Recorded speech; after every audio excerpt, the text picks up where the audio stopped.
Há 100 anos, o rei Dom Carlos foi assassinado no Terreiro do Paço. Com mais de 6 livros a assinalar a data, entre uma biografia do rei, do historiador Rui Ramos, o atentado explicado às crianças e uma análise da imprensa estrangeira da época, destacamos um que se centra noutra parte da história, aquela que sucedeu ao crime e que envolveu a justiça portuguesa durante 2 anos. Uma investigação que coligiu mais de 5.000 peças entre testemunhos, provas e indícios e que a uma semana da Revolução, que daria lugar à Primeira República, foi mandada arquivar pelo então Presidente do Conselho, Afonso Costa. Não viu a barra do tribunal, mas também não voltou a aparecer num registro que deixe memória. Quando passam 100 anos sobre o homicídio do rei e do seu filho, Dom Luís Filipe, um crime sem culpados ou detenções, o dossiê regicida o processo desaparecido, redigido por especialistas em balística, medicina legal, historiadores e encabeçado por Mendo Castro Henriques, traz a lume documentos que suportam a tese de que o extravio deste processo foi propositado. Nós temos aqui um documento que este sim é inédito, vai ser publicado no livro. É muito importante porque tem a data de 16 de outubro de 1910.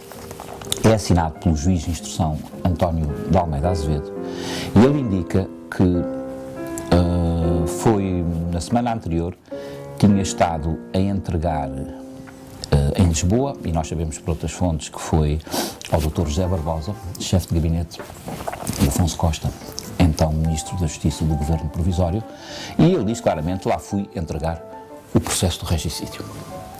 Portanto, é daqueles documentos que vale a pena pesquisar 1.200 para encontrar um como este, porque é uma prova cabal, enfim, com o autógrafo, de que não só ele diz isto, como diz que tinha entregado na semana, 2 semanas antes, ou 3 semanas antes, ao Presidente do Conselho, e ele disse-me que não podia ir para juízo porque era a desgraça dos dissidentes. Entre 1880 e 1914, na Europa e nos Estados Unidos, há mais de 400 atentados contra chefes de Estado, governantes e reis, numa onda de violência que culminou no atentado que levará à Primeira Guerra Mundial. Se muitos foram atos de indivíduos isolados que participavam no ambiente anarquista, Buissa e Costa, os regicidas mais conhecidos e que perderam a vida a matar o rei, não foram os únicos que prepararam o atentado. O mais decisivo da investigação é mostrar que o regicídio não foi um ato isolado de 2 indivíduos que à última da hora ali apareceram e de uma forma mais ou menos desgraçada, o Buissa e o Costa decidiram atentar contra a vida do rei. Há aqui acontecimentos sucessivos que mostram de que houve uma decisão por uma estratégia de revolução e não uma estratégia eleitoral por parte dos setores radicais do Partido Republicano nas vésperas do regicídio. Os altos mandos da conjura revolucionária estavam todos na prisão.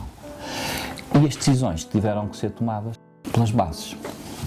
Como é natural, as bases nem sequer tinham comunicação entre si, o que significa que houve reuniões variadas e planos Bs, digamos assim, variados, que vieram ao de cima no dia do regicídio. Mas são estas bases que, de uma forma não coordenada, vêm para a rua no dia 1 de fevereiro. E daí os relatos completamente desencontrados do que aconteceu. Um enigma com inúmeras teses que têm apaixonado historiadores ao longo do último século e que na data do centenário ganha nova vida com visitas guiadas ao Terreiro do Paço, onde está patente uma exposição sobre Dom Carlos, o rei constitucional, debates da iniciativa da autarquia de Lisboa e conferências que têm lugar um pouco por todo o país. Tentando fazer agora o julgamento que não se realizou há 100 anos, os historiadores lançam os dados sobre as teses. Agora é o tempo dos factos.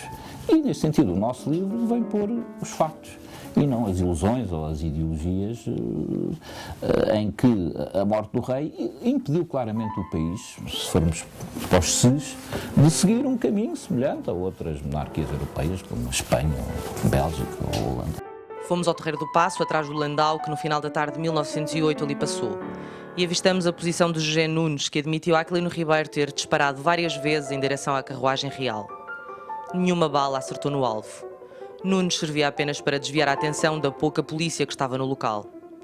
Poderá, contudo, ter sido determinante para uma súbita paragem do Landau, que fez com que Dona Amélia e Dom Manuel caíssem no chão da carruagem e não fossem também assassinados. Ele desembarcou cerca das 5h20 da tarde na então estação de Sul e Sueste, que não é exatamente no sítio onde fica hoje, mas que é muito próximo aqui deste torreão da ala poente, não é, do Terreiro do Paço. Recusou os automóveis que estavam à disposição e que obviamente lhe dariam outro tipo de segurança. Pediu mesmo que na carruagem ao landau a carruagem seguisse aberta, sem capota, e portanto ele tomou todos os atos para mostrar: eu sou o rei, estou aqui porque estou na minha terra, na minha capital, a dar uma prova de destemor, independentemente dos avisos reais que tinham chegado ao Presidente do Conselho, João Franco, e ao próprio rei, aliás. As balas de José Nunes atingiram a 13ª coluna a cerca de 2 metros de altura. Hoje, no lugar dos buracos, há cimento a tapar a história viva do Terreiro do Paço. Notam-se nessa coluna os impactos de tiros falhados.